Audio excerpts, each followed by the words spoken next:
جو انڈیا اور پاکستان میں ہمارے ناظرین ہیں وہ کسی اینڈوکرینولوجسٹ یا ڈائبٹولوجسٹ کی سپرویژن میں اس کو استعمال کریں. میرا آخری کویسچن یہ ہوگا کہ رادر دین لانگ ٹرم اس کا یوز کیا جائے ان انجیکشنز کا، تو ان کا صحیح استعمال کیا ریکمینڈ کریں گے آپ؟ جی، صحیح استعمال جو ہم نے ڈسکس کیا انڈر سپرویژن ہی ہونا چاہیے.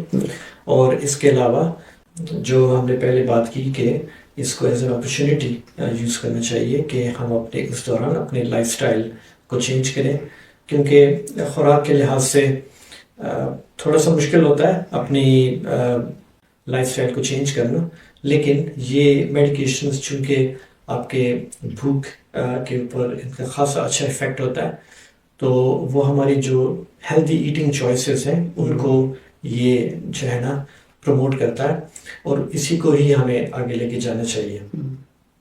اور اس پہ مکمل طور پر ریلائی نہیں کرنا چاہیے، کیونکہ یہ شارٹ ٹرم کے لیے تو ایک الٹرنیٹیو ہے لیکن یہ مسئلے کا حل نہیں ہے. اور آپ کیا ریکمنڈیشن ہے کتنے عرصے کے لیے اس کو یوز کرنا سیف ہے؟ انڈر سپرویژن ہم جنرلی 2-3 سال تک تو ہم اس کو جاری رکھتے ہیں.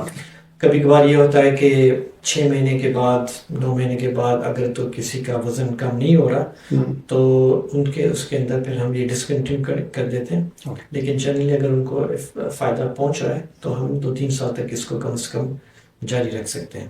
ٹھیک ہے، بہت شکریہ ڈاکٹر خان آپ کے ٹائم کا. مجھے امید ہے جو انفارمیشن ہم نے